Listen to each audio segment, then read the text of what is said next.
Después de la Segunda Guerra Mundial, la ciencia había progresado a pasos agigantados. Y esto se debía a las investigaciones y experimentos que se llevaban a cabo tanto en Estados Unidos como en la Unión Soviética. Pero estos estudios se hacían sin el más mínimo sentido de la ética. Se experimentaba sobre seres humanos y no había ninguna organización que velara por los derechos de aquellas personas que eran utilizadas como conejillos de India. En pocas palabras, los gobiernos hacían lo que querían.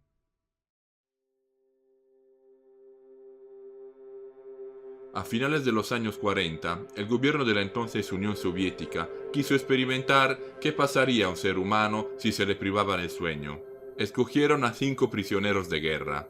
Les dijeron que si participaban en el experimento, si hacían lo que se les pidiera, si facilitaban el trabajo a los científicos, se les liberarían. Y, como siempre pasa cuando alguien no tiene nada que perder, los presos se agarraron a esa minúscula esperanza y accedieron a participar en la investigación.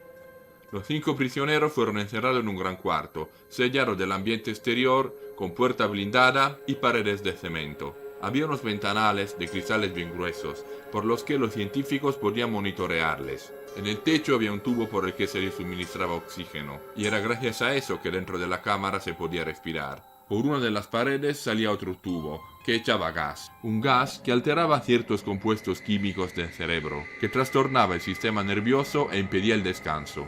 Además, el agua y la comida que les proporcionaban a estos presos llevaban fuertes dosis de sustancias químicas para que no se durmieran. Aquel lugar estaba acondicionado cuidadosamente para que no hubiera posibilidad de conciliar el sueño. Había un inodoro por el que podían orinar y defecar a la vista de todos. Había libros para que pudieran mantener la mente ocupada. Pero aquella prisión faltaba totalmente de camas. Por si eso fuera poco, a la que alguien se atrevía, aunque fuera a recostar la cabeza, se emitía un sonido ensordecedor por unos altavoces. Durante los primeros 3 días, los presos experimentaron alucinaciones, visiones raras, fruto de estar 72 horas sin pegar ojo. Esto reportaron a los médicos que le preguntaban por el micrófono. Los doctores lo anotaban todo con lujo de detalle, con una curiosidad morbosa que sobrepasaba con creces el espíritu científico. Pasaron 6 días, las alucinaciones iban a peor, y a eso se sumaron actitudes extrañas. Uno de los pacientes daba vueltas sobre sí mismo, otro paseaba en círculo como un animal enjaulado. A ratos se quedaban encogidos en un rincón, y se mecían dando golpecitos en la pared con la cabeza. Habían pasado 8 días, y los prisioneros ya no colaboraban con los científicos. Pasaban las horas con la mirada perdida al vacío, o miraban fijamente a las paredes o al techo. Era evidente que todo aquello era un engaño.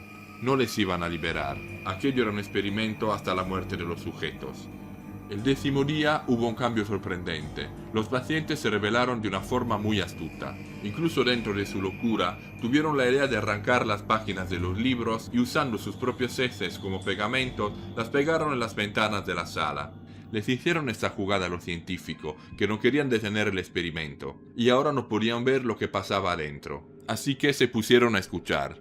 Escuchaban ese sonido helado, el sonido del silencio, a veces interrumpido por el de la respiración, como si respiraran justo dentro del micrófono. Un médico se dirigió a los presos, les dijo que por favor colaboraran, que iban a liberar a uno de ellos. Silencio. El hombre fue a la puerta de la celda acompañado por 2 soldados. En cuanto la abrió, uno de los prisioneros empezó a arrastrarse por el suelo, hasta que de pronto, cual fiera enloquecida, dio un brinco hacia uno de los soldados. Sorprendido por la agilidad de aquel prisionero desnutrido, el militar no pudo reaccionar a tiempo. Los dientes del hombre se hincaron en su cuello. Rabia pura que arrancaba pedazos de carne de su enemigo. El doctor, salpicado de sangre, se quedó paralizado a la vista de aquella bestia humana, que hundía su rostro en la herida del soldado, arrancando ya cachos de yugular y hasta de tráquea. Otros soldados llegaron enseguida y ejecutaron al preso, pero este estaba tan bien agarrado a su víctima que no pudieron dispararle sin darle también a su compañero. Y de todas formas, el prisionero le estaba dejando en tan mal estado que sacrificar a su amigo iba a ser más bien un acto de compasión. Mientras retiraban los 2 cadáveres, los demás hombres que hacían de conejillos de India dirigían miradas de odio hacia los intrusos, pero no estaban alterados por haber sido engañados y utilizados en ese experimento cruel. Estaban enfurecidos porque los científicos habían dejado la puerta abierta, haciendo que se saliera el gas. Ellos no querían que lo sacaran, no querían que interrumpieran el experimento. De hecho, tenían miedo a dormirse. Una vez restablecido el orden, uno de los doctores intentó entablar un diálogo con los prisioneros. ¿Qué les pasó? ¿Por qué hicieron eso?, preguntó. La respuesta, que llegó desde el interior de la habitación, fue tan corta como inquietante. No corten el gas. Queremos quedarnos aquí. Los altos mandos del ejército ruso no tuvieron ningún problema en que el experimento continuara. Pasaron otros 10 días. En todo ese tiempo, nadie había podido acceder a la cámara donde estaban los presos. Las hojas de papel seguían pegadas en los ventanales, por los que no se podía ver lo que estaba pasando en el interior. Los científicos seguían dándoles de beber a los prisioneros, pero suspendieron el suministro de comida. Sabían que estaban vivos, porque los instrumentos reportaban un consumo de oxígeno dentro del cuarto. Además de que se seguía escuchando la respiración por los micrófonos. De vez en cuando, algún doctor les preguntaba si estaban dormidos, o qué hacían ahí dentro. No obtenían ninguna respuesta, aparte del sonido de su aliento, ese sonido ligero a la vez que amenazante. Fue así que se atrevieron a abrir nuevamente esa maldita puerta. Tan fuerte fue la curiosidad por ver en qué condiciones se encontraban sus cobayas que decidieron correr el riesgo. Esta vez, sin embargo, estaban más prevenidos. Había más soldados presentes cuando abrieron. Ojalá nunca hubieran hecho eso. La habitación les presentó un espectáculo horripilante. Los pacientes estaban sentados en el suelo, aparentemente tranquilos. Se estaban arrancando tiras de carne de todo el cuerpo. Uno de ellos había conseguido desollarse una mano. Desde la muñeca hasta los dedos se estaba quitando la piel como si se tratara de un guante, y era posible reconocer los tendones y hasta los huesos de las falanges. Otro se había logrado quitar los párpados, en un intento de conseguir algo de comer y al mismo tiempo permanecer despierto. Uno había devorado sus propios labios y lucía la dentadura destilando sangre y babas, en una macabra sonrisa de demente. El cuarto se había carcomido el dedo índice hasta el nudillo, así como una rodilla. Y estaba ahí, sentado en un charco de sangre y pus, porque las heridas se habían infectado. Y lo más aterrador era que todos estaban despiertos. Se miraban entre ellos, miraban a su alrededor, y sobre todo, miraban a los científicos y a los soldados.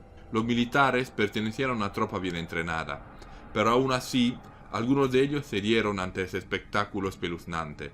Uno de ellos vomitó y faltó poco para que se desmayara. El doctor, pensando que los presos eran inofensivos, dio orden de sacarlos de la cámara.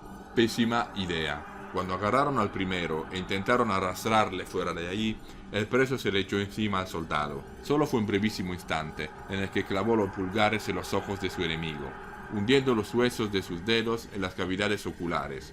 A los otros guardias les costó esfuerzo apartarle de su compañero antes de dispararle. Los 3 prisioneros restantes seguían amenazando a los soldados con la mirada. Aunque no hablaran, su mensaje era evidente. No nos saquen de aquí o les atacaremos. Cierren la puerta. Pero las órdenes habían sido clarísimas. El experimento se había terminado. Había que despejar la habitación. Los prisioneros se levantaron, dispuestos a defender su salvaje adicción al gas. Los soldados apuntaron sus armas, con una actitud que delataba más el miedo que la voluntad homicida. Retumbaron los disparos. Uno de los pacientes se negaba a morir. Agitaba su lengua ensangrentada. Abría la boca inspirando golosamente.